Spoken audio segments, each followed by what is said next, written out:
Hola, ¿qué tal? Muy buenas tardes. Bienvenidos a todos nuevamente a nuestro ciclo de seminarios del CISEI. Es un gusto y un honor que nuevamente estén con nosotros. Hemos alcanzado gran participación, lo cual nos llena de orgullo en este nuevo ciclo de seminarios.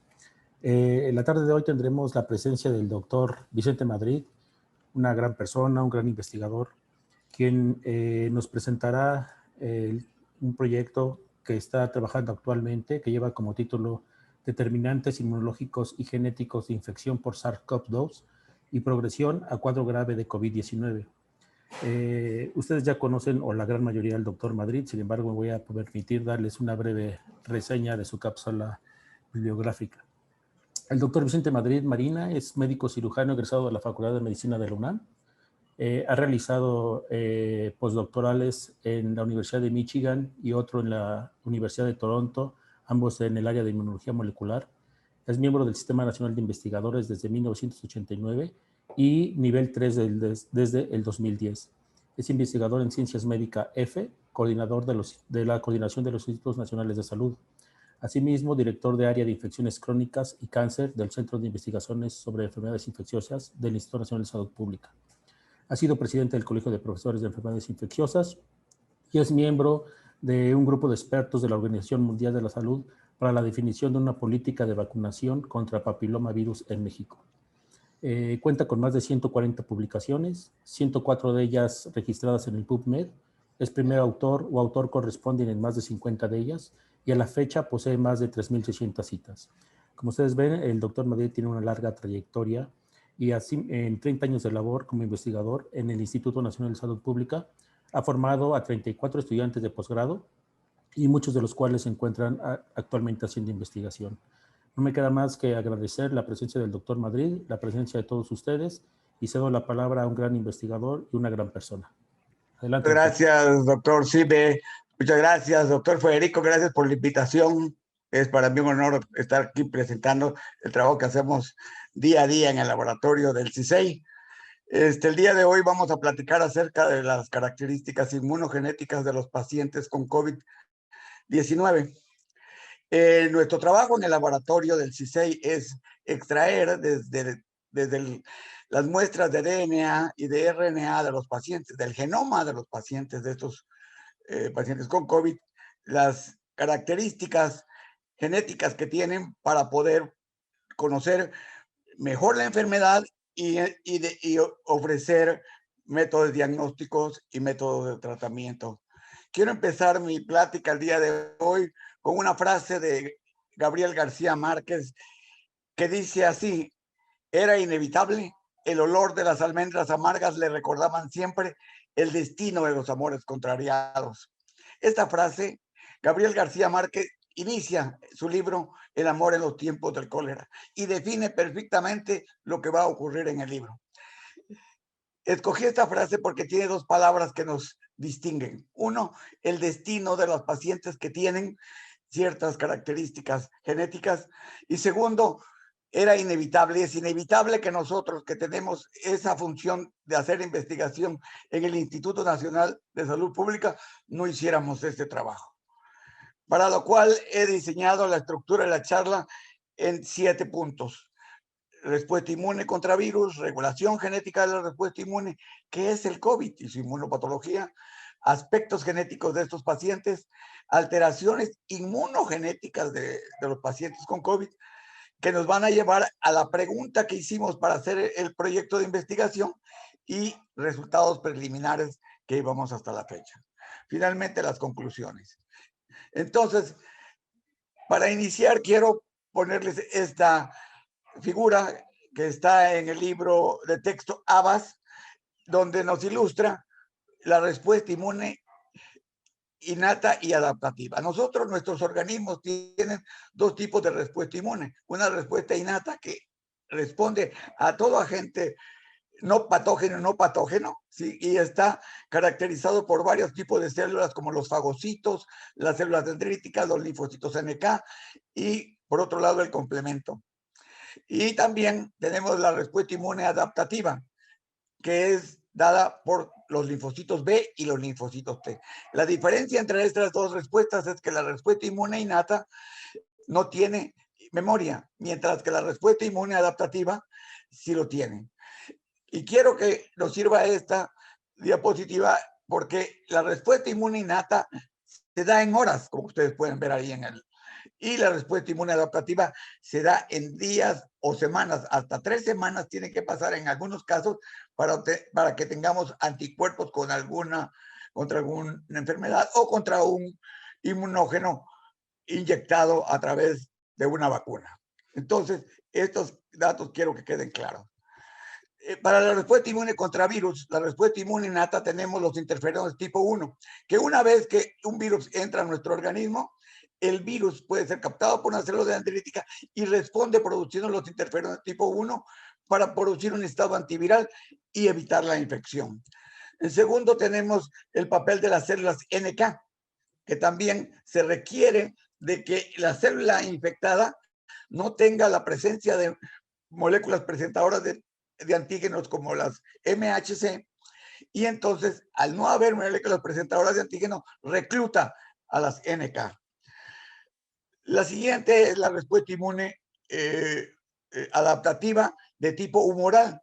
Las células, una vez que identifican un fragmento de alguna proteína del virus o del patógeno, generan anticuerpos que van a reconocer principalmente a antígenos de la superficie del virus, como los ilustra ahí en el esquema. Y finalmente tenemos la respuesta inmune celular, que también es de tipo adaptativa. En este caso, son los encargados en desarrollar esta respuesta inmune los linfocitos citotóxicos, que van y reconocen en la superficie de las células infectadas por virus determinantes antigénicos que permiten que se destruya esa célula. Entonces, con esto en mente, quiero decirles que todas estas funciones, como la presencia de interferones tipo 1, es regulada negativamente por la interleucina 10. Para que se lleve a cabo la presencia de NK, se requiere que la interleucina 10 inhiba la expresión de MHC y, en consecuencia, se recluten las células NK. También tenemos que para que aumente la expresión o la producción de anticuerpos se requiere la presencia de IL-10.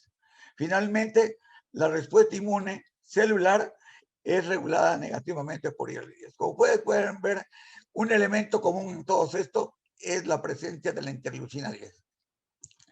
Si nosotros empezamos a ver desde un principio cómo se infecta una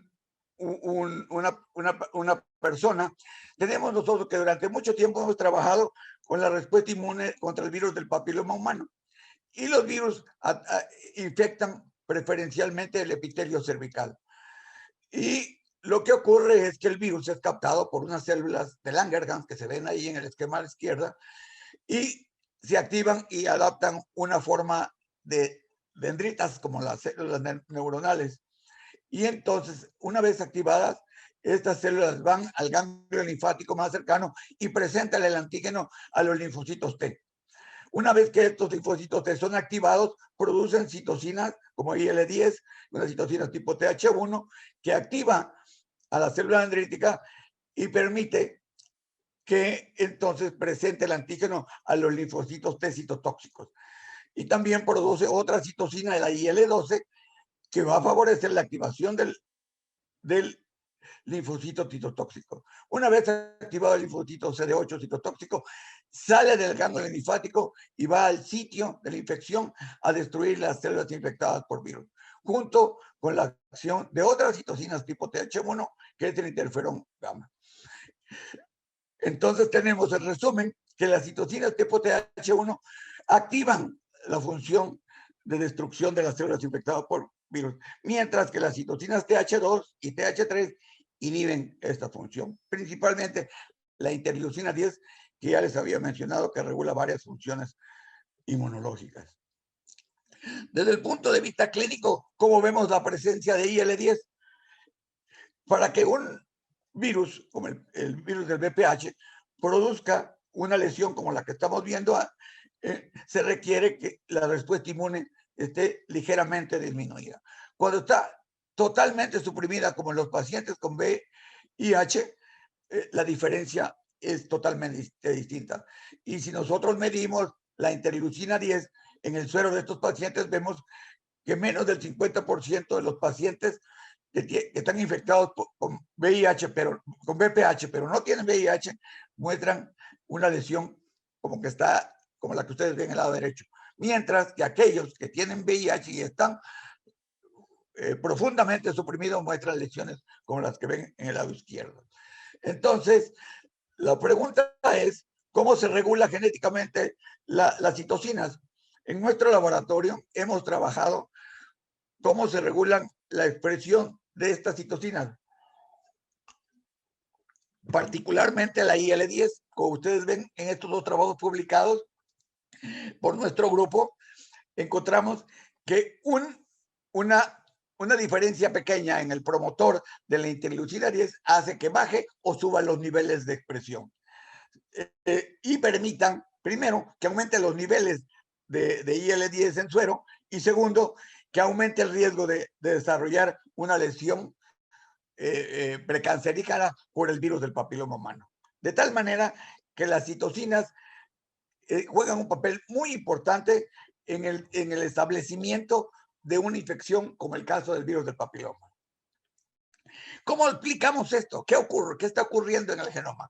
Aquí ustedes están viendo un esquema pequeño de una parte de la región reguladora del gen de interleucina 10 en el sitio menos 592 que se ve ilustrado ahí. Y ustedes ven en un círculo cerrado que tenemos dos letras, C y A. El alelo ancestral es C, pero puede haber en ese sitio un cambio de C por A. Como nosotros en nuestro organismo tenemos un par de cromosomas, tenemos dos cromosomas, es posible que tengamos en un cromosoma una letra C y en el otro A. O la otra opción es que haya gente que tenga sus dos cromosomas A. Entonces tenemos tres posibilidades, que haya uno homocigoto para C, otro heterocigoto para C y A y otro homocigoto para A. Entonces, el cambio, esta área de la región de IL-10 es un área represora. Cuando cambiamos una letra, en este caso de C por A, produce aumento de la expresión de IL-10. Y eso se traduce en la expresión del mensaje del gen. En este cuadro que vemos abajo, el tener el alelo ancestral CC tiene un nivel de expresión del mensaje de IL-10. Sin embargo, con que cambiemos una letra, ¿sí?, de C por A, la expresión aumenta en estos pacientes con lesión. Y si es homocigoto para A, la expresión es muy alta. Y si eso lo vemos en pacientes con cáncer, el resultado es el mismo. De tal manera que nosotros podemos decir que el cambio de C por A va a aumentar la expresión de IL-10. ¿Cómo nosotros analizamos estos resultados? Conseguí esta tabla en el internet, donde nos ilustra los polimorfismos de IL-10. 3 polimorfismos en la región reguladora. ¿Por qué es región reguladora? Porque se ilustra con un signo menos, ¿sí? Los que no tienen número o no tienen signo quiere decir que están en la región que codifica para la proteína. En este caso están en la región reguladora que regula la expresión del gen. Así entonces tenemos que estos 3 polimorfismos están analizados con un grupo de pacientes control, con cáncer de mama, pacientes con lupus y pacientes con leucemia linfoblástica crónica tipo B. Si ustedes ven en los controles, vamos a analizar el menos 592. Ahí vamos a encontrar que tenemos la suma de estas 3 cifras nos da 100, es el 100% de los pacientes estudiados. En este caso, los controles estudiados para el polimorfismo de menos 590, el alelo ancestral, el CC, está presente en el 50% de esa población. La polimórfica por CA tiene un 42% y solamente un 8% para. Cuando nosotros comparamos los resultados que obtuvimos en nuestros estudios, vean ustedes la referencia, ¿sí? Los resultados en los controles son muy parecidos, ¿sí? 40% para el CC, 42% casualmente igual para el CA y un 18% para el... Si entonces vemos la frecuencia de estos polimorfismos en pacientes con lesión y con cáncer, vemos que el alelo ancestral está poco representado, solamente un 6%, y 62% el polimórfico y todavía más. Si nosotros sumamos el CA y el AA, nos da un total de 94%, lo que es indicativo de que ese polimorfismo juega un papel muy importante en el desarrollo de lesiones y cáncer cervicuterino. Así entonces, también estudiamos otros genes que fueron publicados en este artículo que ven ustedes, donde analizamos genes de citocinas tipo TH2 y tipo TH3. Entonces, los datos están resumidos en esta tabla. Ustedes vean, por favor, en la segunda línea, donde dice SNPs, y ahí se van a ver que hay un SNP de IL4 menos 590, para IL6 menos 573, 2 para IL10 menos 592, que ya platicamos, y el menos 819, y un polimorfismo de TGF-beta. Una conclusión importante que sacamos de este estudio es que la sumatoria de todos los polimorfismos produce un incremento en el riesgo de desarrollar cáncer. Y esto está establecido para la genética. Un solo polimorfismo es difícil que produzca enfermedad, pero la sumatoria de todos ellos, entonces el riesgo va aumentando. Esto es con respecto, ¿qué pasa con las pacientes? ¿Qué pasa con los niveles de la proteína a nivel sistémico? Entonces analizamos la presencia de citocinas tipo TH1 en suero de mujeres control que no tienen la enfermedad y mujeres con cáncer. Para interferón gamma, vean que es una citocina que ayuda a la respuesta inmune celular y está perfectamente bien presente. Lo mismo que TNF-alfa, mientras que las pacientes con cáncer no tienen ni interferón gamma ni TNF-alfa. En contraste, las citocinas tipo TH2, todas están aumentadas comparadas con el control. Así entonces, incluso IL4 y IL10, los controles prácticamente no tienen suero, en el suero, citocinas en suero. Mientras que IL6, ojo, desde ahorita quiero que llamen su atención, las pacientes con cáncer tienen un elevadísimo niveles de IL6 comparado con el control, pero los controles también tienen IL6. Esto es muy importante por la enfermedad que vamos a analizar más adelante. ¿Sí? Otro dato para terminar esta parte del estudio, encontramos que ciertos polimorfismos en citocinas proinflamatorias son predictores de la persistencia del virus de alto riesgo de VPH. Y entonces concluimos que estos datos sugieren que estos SNPs están involucrados en el establecimiento de la enfermedad. Así, con estos estudios que les acabo de mostrar, nosotros concluimos que las variantes genéticas SNPs de las citocinas proinflamatorias y antiinflamatorias están involucradas en el establecimiento y desarrollo de una enfermedad viral. Y ahí está la referencia. Entonces propusimos esto al CONACYT y nos aprobaron este proyecto. ¿Cuál fue nuestro raciocinio? Dijimos que el 80% de los infectados con SARS-CoV-2 presenta una forma leve de la enfermedad y pacientes que no tienen síntomas.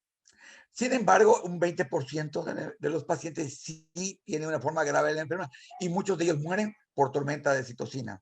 La tormenta de citocina es un evento caracterizado por gran producción de citocinas proinflamatorios como el TNF e IL6, que desde el principio de la infección se encontró que los pacientes que están graves tienen una abundante producción de citocina de IL6 en suero y se incrementa rápidamente a como evoluciona la enfermedad y aquellos que tienen altos niveles son los que mueren por SARS-CoV-2, por infección por SARS-CoV-2.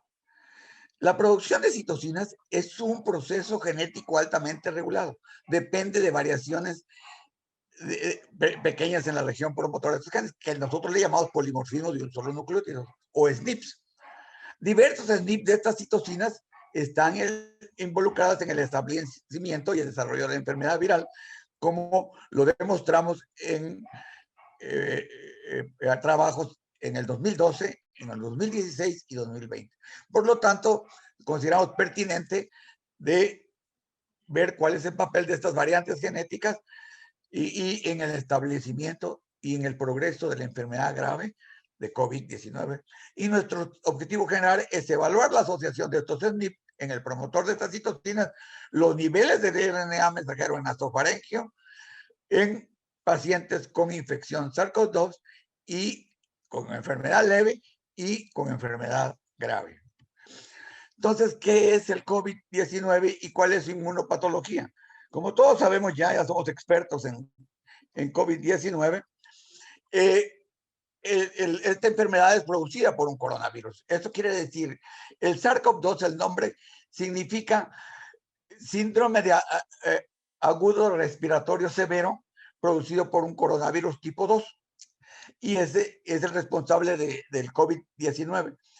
Los coronavirus, como se ve ilustrado en esa fotografía, se llaman así porque tienen una proteína a su alrededor que se llama spike o proteína S, y esa le da esa característica de que tuvieran una corona en su superficie. Es un virus de RNA y que este RNA codifica para todas las proteínas que ustedes ven ahí.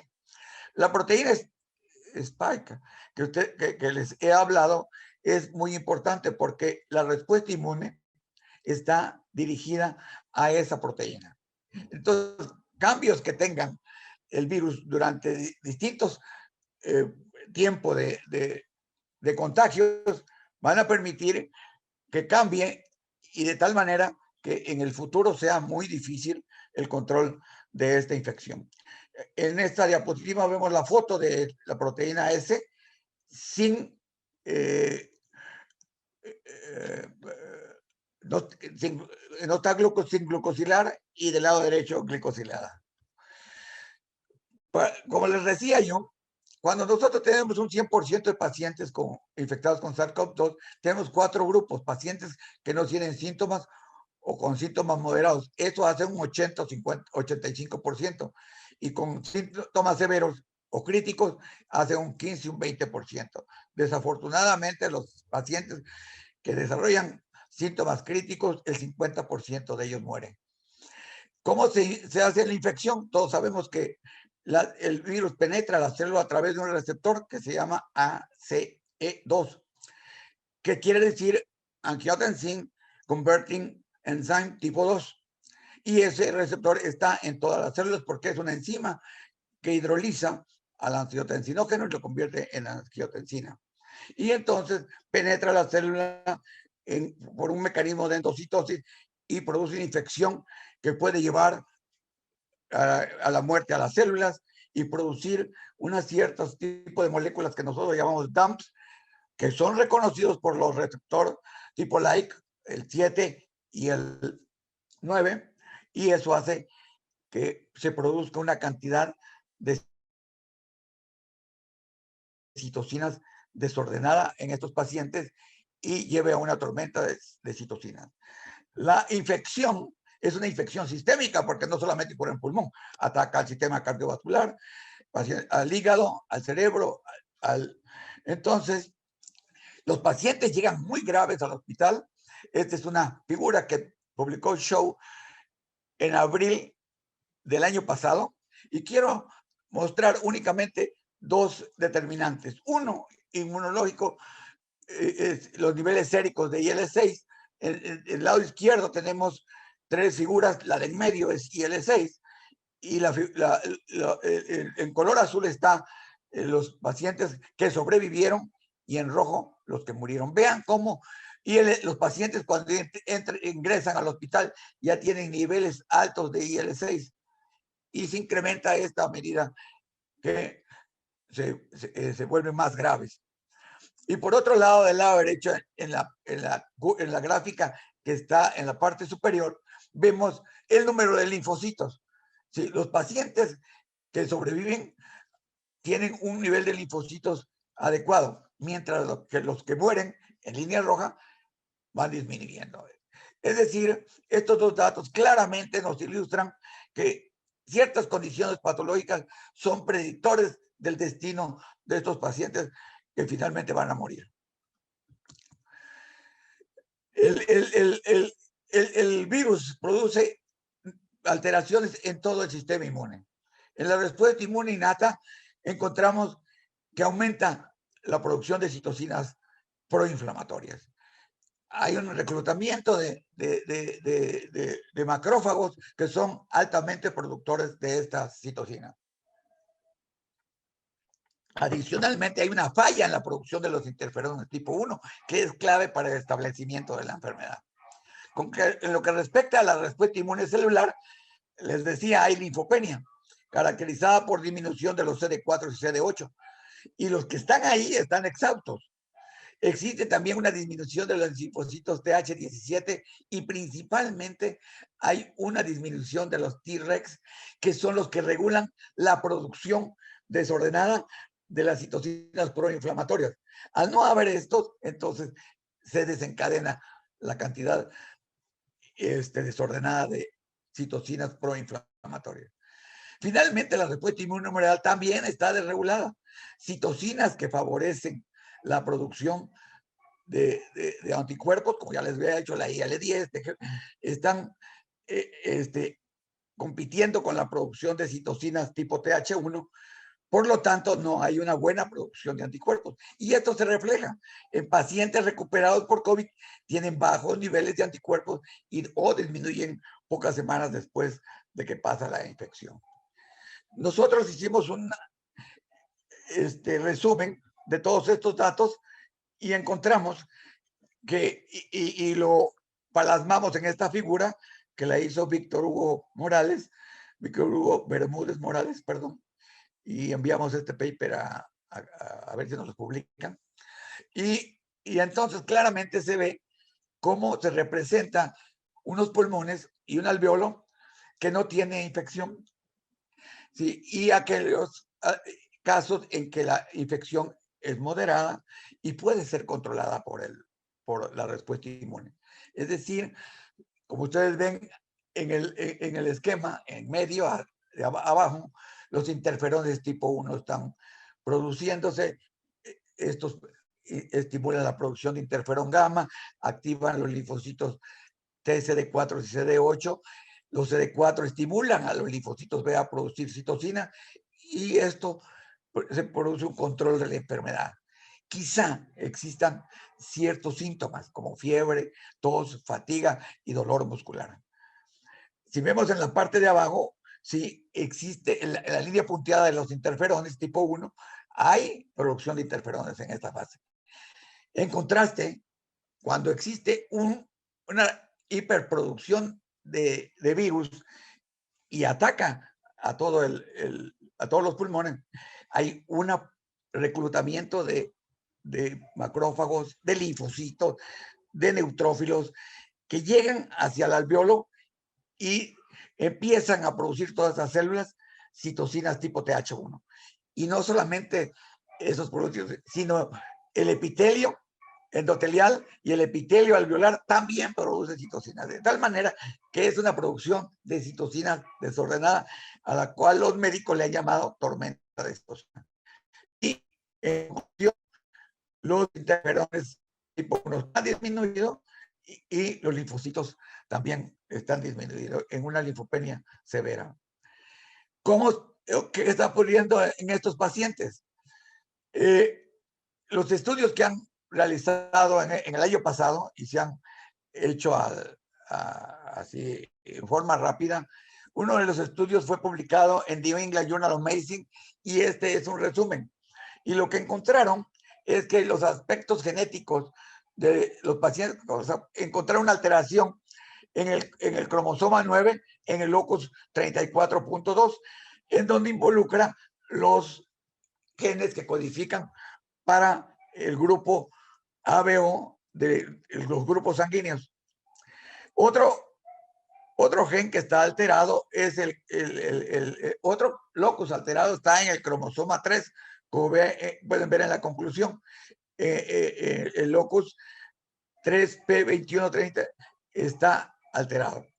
Quiero señalar que nosotros trabajamos con un gen, con el gen que codifica AGNA, y AGNA está en un locus cercano al 9q34.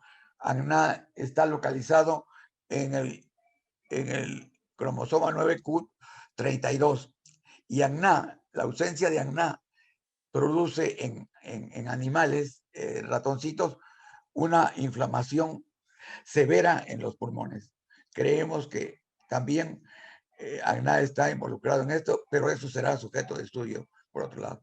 Hay alteraciones en la producción de interferones, como ya lo habíamos visto.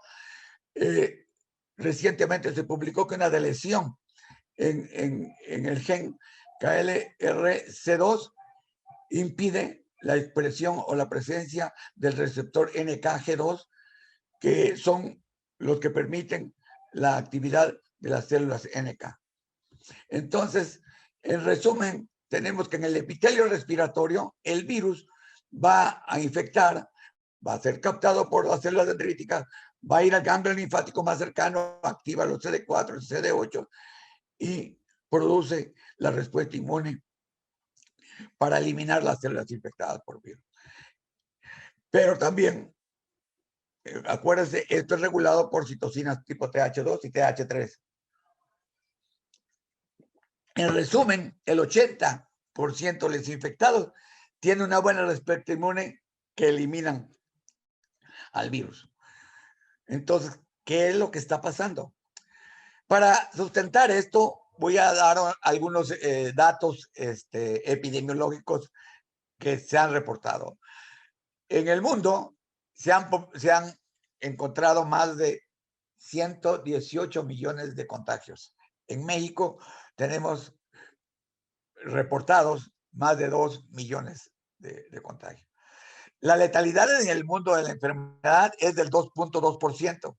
La letalidad en México es de 8.6%. El país que le sigue es Perú con 3.6% y así sucesivamente.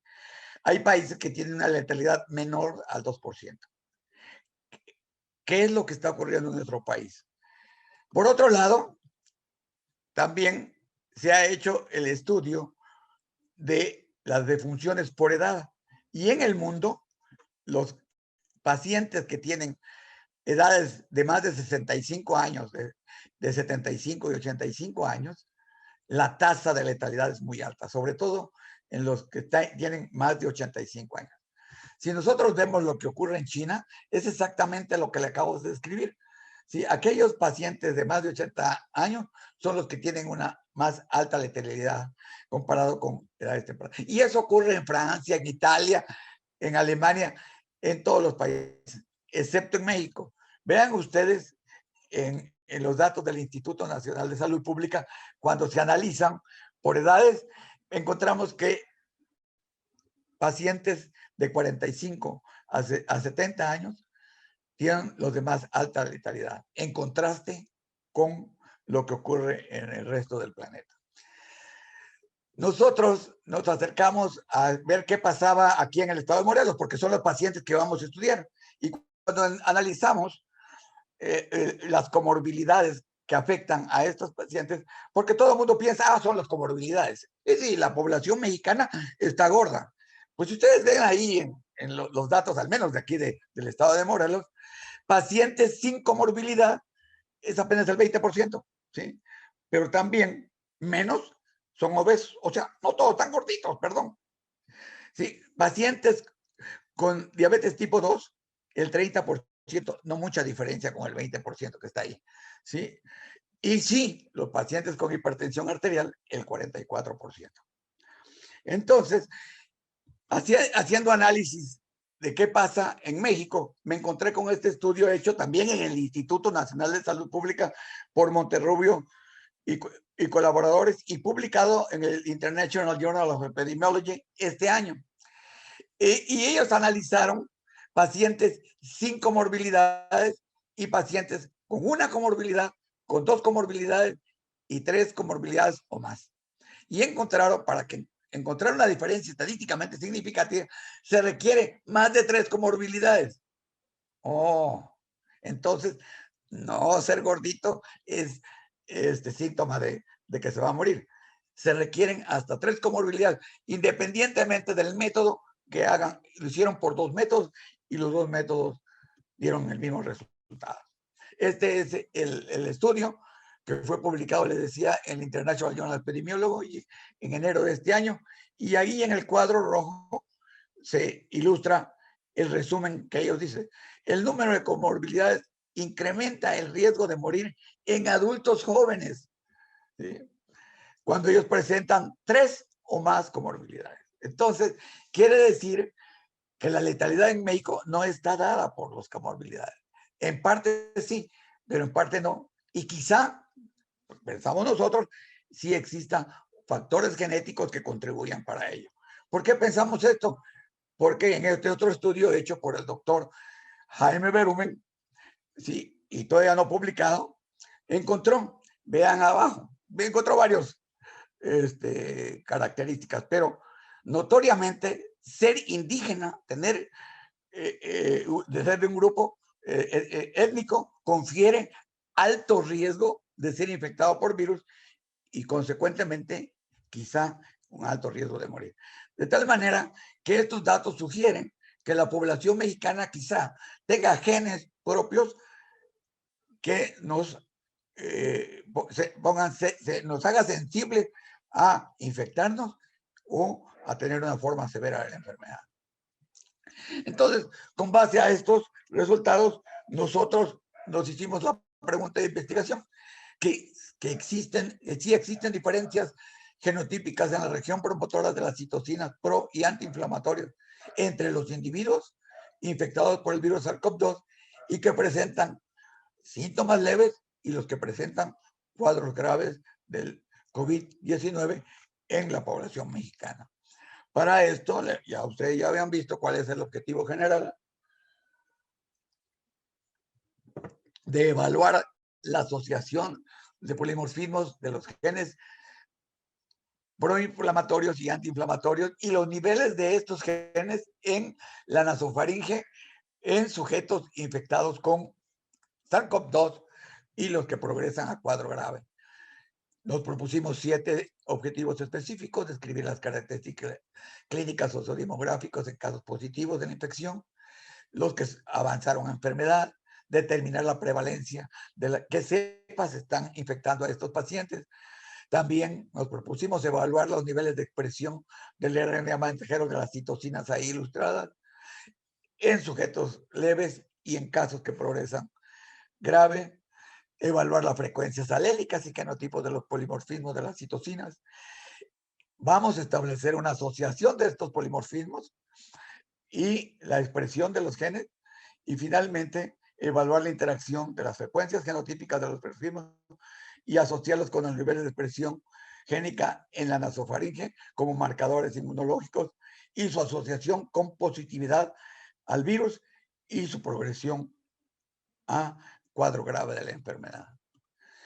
¿Cuál es nuestra metodología? Es un estudio de casos y controles pareado por edad y género. La población de estudio son sujetos que fueron a ser genotipificados, a identificar el virus en el Laboratorio Estatal de Salud Pública del Estado de Morelos en el periodo del 1 de marzo al 23 de octubre. A nosotros se nos otorgó el banco biológico de esos sujetos, ¿sí?, donde se nos dio cDNA y ADN extraído de exudado nasofaringeo. Para dar legalidad a este estudio, hicimos todas las cartas que se tenían que atender, metimos solicitud de estudios a la Dirección General de los Servicios Médicos de Morelos, el cual fue aprobado, y así entonces analizamos la base de datos que tuvimos acceso para este estudio, y esta base de datos está está dada de acuerdo a como lo dice el sistema de vigilancia de la Secretaría de Salud. Como les decía, las muestras provenientes del Laboratorio Estatal de Salud Pública fueron de sujetos negativos al virus y pacientes sintomáticos positivos al virus. Y así formamos 3 grupos de estudio. Uno, los controles de sujetos negativos al virus. Y los casos son pacientes positivos al SARS-CoV-2 con sintomatología leve, y otro grupo, casos de pacientes con positivos al SARS-CoV-2 con sintomatología grave. A todos estos se les hicieron genotipificación, bueno, van a hacerlo todos, no hemos terminado el estudio, de 3 SNP y análisis de 9 citocinas. ¿Cómo hicimos este estudio?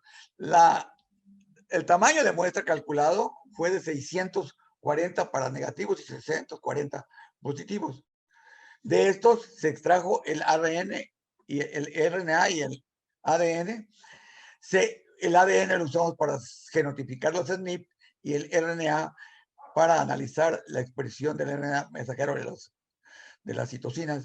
Y finalmente se hicieron análisis estadísticos de correlación para ver las frecuencias de estos SNP y expresión de las citocinas. ¿Qué resultados tenemos? Son muy pocos, pero se los voy a mostrar. Este es un cuadro de un análisis que se hizo de las características clínicas y sociodemográficas de los casos positivos a la infección. Se hizo una N de 6.713. Se analizaron pacientes hospitalizados contra pacientes que no fueron hospitalizados, que tuvieron una enfermedad leve. También analizamos las características de casos positivos al VPH, al SARS-CoV-2, y se analizaron también 6.713. Y analizamos también los que progresaron a la infección. Analizamos para los pacientes recuperados 5.380 muestras, y para los pacientes que fallecieron 1.300 muestras. ¿Sí? Las características de sujetos que progresaron a la infección, esta es la segunda parte. Y entonces, estos datos se los voy a mostrar en el resumen de los resultados. Y otra cosa que hicimos fue analizar la expresión del RNA mensajero de citocinas como IL-6, interferón gamma y TNF-alfa en pacientes con síntomas leves de COVID-19. Este estudio lo hizo Víctor Hugo Bermúdez. Él nos muestra aquí un ejemplo de los experimentos que hizo. Son de 80 pacientes. Inteligentemente, Víctor mostró en la gráfica azul, muestra el número de pacientes que expresaron, ¿sí?, el gen, en este caso de IL-6, de interferón gamma o de TNF-alfa. Y en la barra roja se ve el nivel de expresión de esto. ¿Sí? Estos datos nos ilustran que sí, los pacientes sí tienen expresión En un estudio que se acaba de ser publicado esta semana, se muestra que sí, los pacientes con síntomas leves sí expresan estas citocinas, pero la expresión de estas citocinas es baja comparado con aquellos pacientes que no presentan síntomas, pero que sí eliminan al virus. Quiere decir que aquí en estos pacientes hay algo. ¿Sí? Todavía no hemos hecho los pacientes que expresan, que tienen síntomas graves de la enfermedad. Y cuando analizamos la frecuencia de la distribución de los SNPs en este grupo de pacientes estudiados, encontramos que el SNP para IL-6, ¿sí?, el porcentaje de frecuencia está anotado ahí. El primer genotipo GG es el alelo ancestral, y el porcentaje que hay de esos pacientes es el 16%. el tener un cambio de base de C por G, esos pacientes están representados en el 43% y el tener homocigotos para C, el 40%. Ese es para el caso de IL-6. Para el caso del SNP 16-15 del interferón gamma, los datos son similares. Los pacientes con el alelo ancestral son muy poquitos, vean, el 4.7% apenas. Mientras que los polimórficos, si sumamos un 95% de los pacientes. Esto de entrada nos dice que estos SNP están jugando un papel importante en el desarrollo de la enfermedad. Cuando nosotros comparamos la frecuencia de estos en sujetos sin enfermedad, de un estudio que hicimos previo, vean cómo están totalmente invertidos. Y eso nos hace suponer que estos SNP juegan un papel muy importante en el desarrollo de la enfermedad. Cuando nosotros analizamos, haciendo un análisis de la región reguladora de estos genes, voy a poner como ejemplo IL-6, vemos lo que está marcado en negrito son los exones que codifican para esta proteína. Y lo que está antes de la flecha azul es la región que no codifica y es la región reguladora. Y esta se amplifica y se ve en la figura de abajo. La región que ven ustedes ahí, que se llama área represora, ahí ven ustedes los elementos de unión a los glucocorticoides. Es decir, ustedes saben que los glucocorticoides son hormonas que inhiben la expresión de IL-6 y aumenta la expresión de IL-10. Entonces, ahí, si nosotros tenemos un polimorfismo ahí, lo que va a ocurrir es que deja de ser represor y se convierte en activador. Eso es lo que ocurre con el SNP-572 que estamos estudiando. Esta es una forma de explicar qué es lo que está pasando, que un SNP en una región represora, lo que puede ocurrir es que aumenta la expresión de IL-6. En conclusión, entonces, tenemos que el análisis de las características sociodemográficas y clínicas de casos positivos de COVID-19 demuestra un comportamiento epidemiológico ya conocido y reportado hasta el momento. El mayor cuadro grave es en sexo masculino, concentrándose en aquellos de mayor edad, mayor a 45 años, como lo reportado por el instituto y lo reportado por el artículo de Eric Monterrubio. Y asociarse a población mexicana con comorbilidades, principalmente la hipertensión arterial.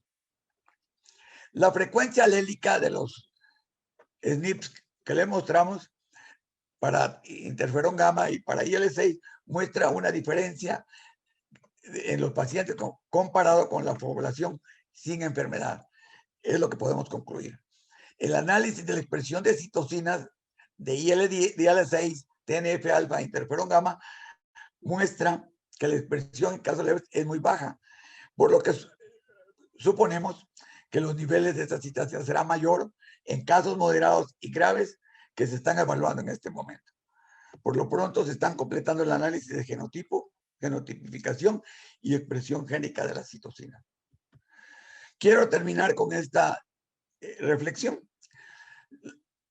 Lalonde en 1974 propuso estos determinantes de la enfermedad. Es decir, que un estado de salud depende de varios factores.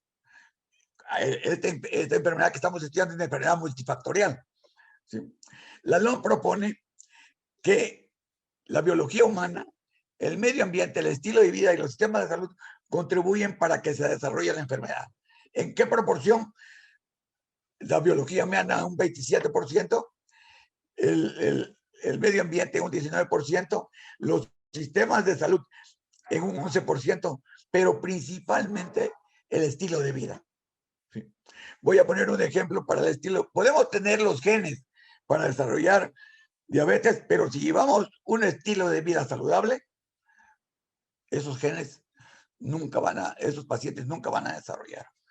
Por lo tanto, quiero terminar con esta reflexión del doctor Elliot Joslin, que dice, los genes cargan el arma, y el estilo de vida tira el gatillo. Entonces nosotros mismos nos suicidamos. Quiero señalar que este proyecto de CONACYT es el proyecto de más rápida ejecución. Todavía no tiene un año que enviamos nuestra propuesta a la convocatoria, y el cierre de la convocatoria fue en abril del año pasado. Nuestro proyecto fue aprobado el 27 de mayo, y el 29 de mayo se hizo el depósito de los recursos para hacer el proyecto. Cabe señalar que desde el 27 de mayo, en primeros días de junio, enviamos nuestro proyecto a la aprobación de las comisiones de investigación del instituto. La comisión de bioseguridad y de investigación rápidamente nos los aprobaron. La comisión de ética nos puso ciertas restricciones que las tuvimos que cumplir, y en 3 meses ya estaba aprobado el proyecto. Enviamos nuestro proyecto al Laboratorio Estatal de Salud Pública del Estado y se aprobó finalmente el 9 de octubre del año pasado. A partir de entonces empezamos a tener muestras, y a partir de entonces pudimos empezar a comprar reactivos, y fue hasta principios de año que empezamos a hacer experimentos, y el reporte final a CONACYT estaba programado para el 28 de febrero, cosa que hicimos y enviamos.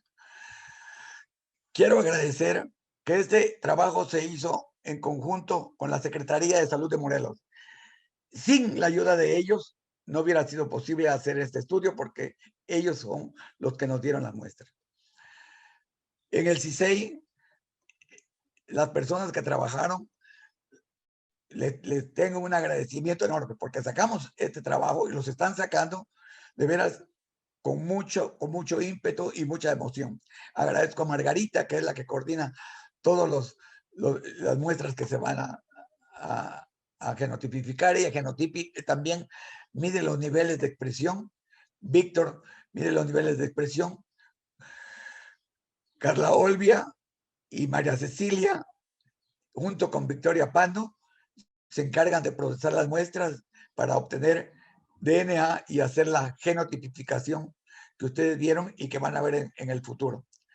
La doctora Kirby Torres es la que se encargó de hacer la propuesta y enviarla a CONACYT, y se encarga de hacer los análisis estadísticos que se van a hacer una vez que se completen los estudios.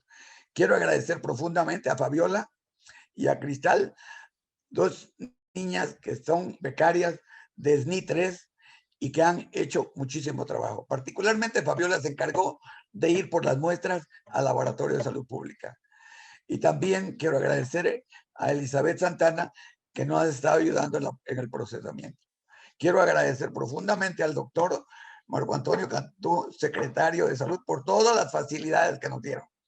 A Daniel, porque nos ayudó muchísimo en destrabar todos los obstáculos que teníamos. Al doctor Héctor Barrón, al subdirector de investigación y enseñanza, al maestro Ausencio Morales, encargado del Laboratorio de Salud Pública, al doctor Manuel Hernández, a la doctora Cecilia Guzmán y otros. Quiero agradecer también a todos los personal administrativo del Instituto Nacional de Salud Pública, para hacer que todos los reactivos se compraran con mucha rapidez. Y muchas gracias a ustedes por su atención. Gracias. Quedo abierto a la... Doctor Vicente, listo, perfecto. Doctor Vicente, muchísimas gracias por la presentación. La verdad, una ponencia muy completa desde varias perspectivas, desde la perspectiva genética, desde la perspectiva inmunológica y epidemiológica. Muchas felicidades, doctor. Y damos pie también a la sección de preguntas. Les pediríamos a los las personas que están participando en esta actividad, si nos pueden enviar sus preguntas a través de la sección específica para ello. Si gustan, empezamos con una de las preguntas del doctor Humberto Lanz, que dice que, en su opinión, ¿qué sitios reguladores del TNF e interferón deberán ser analizados? Sí, en el caso del TNF-alfa hay un sitio muy estudiado en varias enfermedades inflamatorias crónicas como enfermedad de Crohn, en donde está implicado el SNP, es el SNP de menos 380. Por cierto, también ese SNP está implicado en el desarrollo de enfermedad grave de dengue hemorrágico, y ese dato lo descubrió el doctor Celso Ramos en el Instituto Nacional de Salud Pública. Ese es para interferón, perdón, para TNF-alfa. En el caso de interferón, el sitio que nos hemos enfocado es el menos 1615, es decir, en el 1615, que está involucrado también en varias enfermedades. Y encontramos que tiene poca participación para cáncer cervicuterino, pero para la infección producida por el virus sí tiene participación. Entonces, esos son los sitios de las regiones reguladoras de esos genes que estamos estudiando. Excelente, doctor. Muchísimas gracias. Hay otra pregunta. Bueno, las preguntas son muy diversas. Mariana Sánchez nos pregunta, ¿eso quiere decir que los hombres menores de 40 años también tienen probabilidad alta de morir por COVID-19 con respecto a sus resultados? Sí, es cierto. Por dos razones. Una, se sabe, hablando de hombres y mujeres, que las mujeres, y esto científicamente demostrado, acuérdense que las mujeres son XX, ¿sí? Los hombres somos XY. Entonces, en el cromosoma X se codifica para el TLR10, para el TLR7. Entonces, la producción de TLR en las mujeres es más alta, y la posibilidad de reconocer a un patógeno es muy rápida. Esa es una.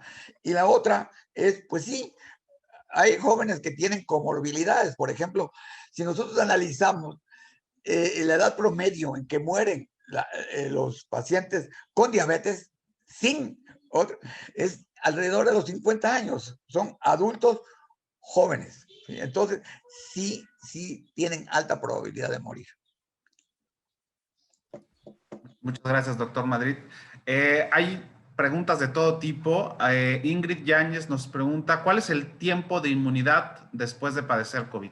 Pues es una pregunta bastante difícil. Sí, los resultados hasta ahora mostrados muestran que hasta 8 meses después tienen niveles de anticuerpos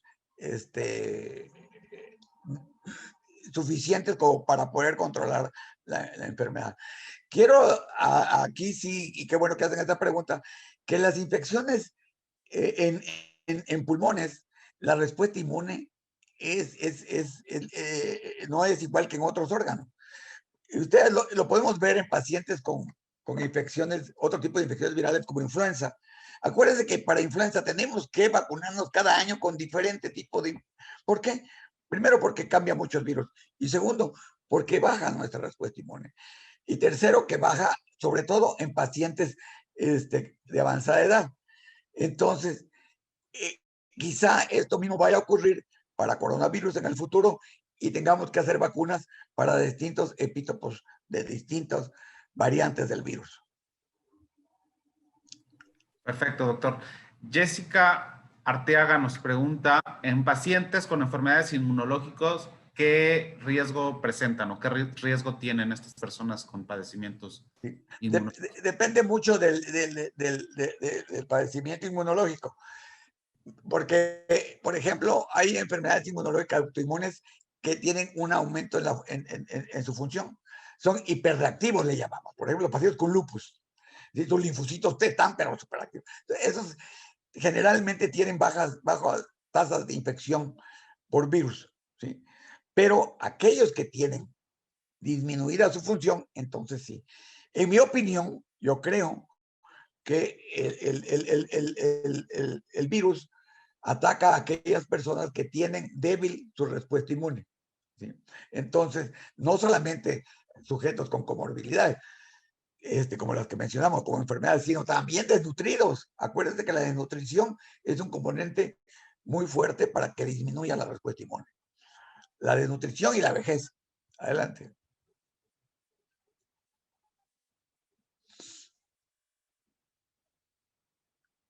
No se oye. Perdón, Alexis Chávez nos pregunta, en el caso de los adultos jóvenes de 30 a 60 años, los cuales no presentaron comorbilidades, ¿sería posible que lleguen a tener una enfermedad más grave y un desenlace de muerte en una reinfección? No se sabe eso, todavía no hay datos para decir eso. Sin embargo, yo creo que sí, sí, ¿por qué? Porque acuérdense que la respuesta inmune tiene que estar perfectamente bien para poder, si nosotros tenemos sujetos que tienen una respuesta inmune baja, entonces sí corremos ese riesgo. Y sobre todo, si se infectan y se vuelven a reinfectar, lo que está sugiriendo eso es que su respuesta no es adecuada. Ustedes vean, el 80% de los pacientes contagiados eliminan al virus, no hay problema. Solo aquellos que tienen dificultad para eliminarlo. Entonces, si alguien está reinfectando, aguas con ese paciente, porque ese sí puede tener un cuadro grave. Muchas gracias, doctor. Rafael nos pregunta respecto a los pacientes que ustedes observaron o incluyeron en su estudio. Dice si estos pacientes tuvieron algún tratamiento médico y si el efecto de este tratamiento médico se evaluaría. Sí, muy buena pregunta. No, como les decía yo, nosotros obtuvimos las muestras del banco de sangre, del banco de DNA, donde se hizo el diagnóstico. ¿Sí? No obtuvimos muestras de sujetos que fueron hospitalizados. Es decir, las muestras que están ahí son de sujetos que se les tomó muestra para hacer la genotipización. Si después tuvieron un cuadro grave, un cuadro leve, ya no supimos. Es buena la pregunta porque aquellos pacientes que tienen una forma moderada o grave de la enfermedad, cuando llegan al hospital se les da dexametasona. Y dexametasona es un potente regulador de las citocinas. Como ustedes vieron, cuando les expliqué los elementos reguladores de los glucocorticoides, la dexametasona inhibe la producción de IL-6 y aumenta la producción de IL-10. Consecuentemente, esos pacientes no nos sirven para este estudio. Fueron pacientes sin tratamiento. Excelente, doctor. La doctora Victoria Pando nos pregunta si está contemplado el medir las citocinas como proteínas en suero de pacientes, si tienen estas muestras en la misma población.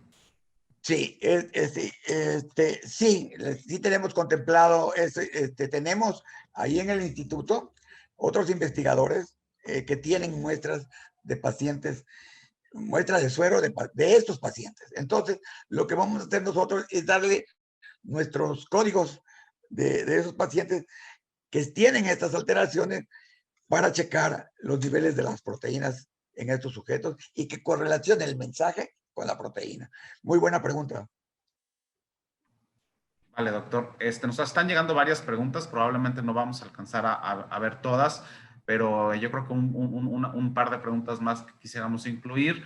Eddie Tenesaca nos pregunta el por qué las personas de grupo sanguíneo A son más sensibles o más susceptibles al SARS-CoV-2. Sí, no, es decir, ¿cómo se dice? Biológicamente o molecularmente no sé qué pasa. Sí se sabe. De hecho, en México, las personas de grupo A, si analizamos el grupo sanguíneo de los infectados, encontramos que también en México los de grupo A, pero científicamente yo no lo sé, porque debería ser interesante porque no sé si expresen más receptor AC2 o tengan otro efecto sobre la respuesta inmune.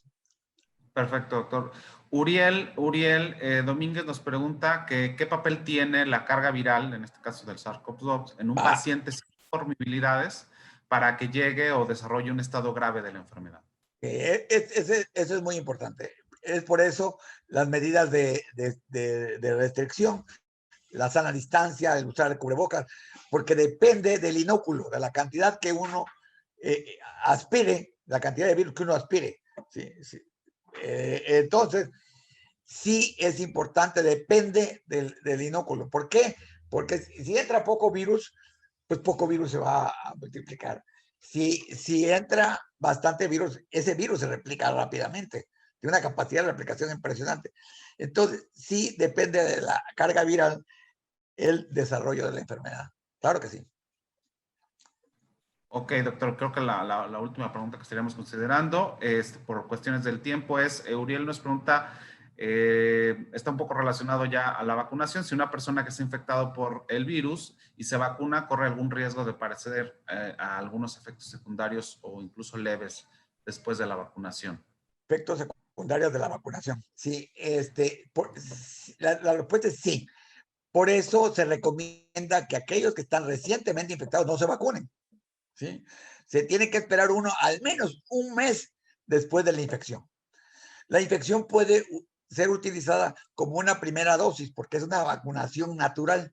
Es una despierta la respuesta inmune la primera vez y la vacuna va a ser como una segunda dosis, como que estamos reforzando la respuesta inmune contra el virus. No se recomienda. Ahora, si se vacuna y al mismo tiempo se infecta, pues ni modo, eso no lo puede uno controlar. Pero si se sabe infectado, no se recomienda vacunar.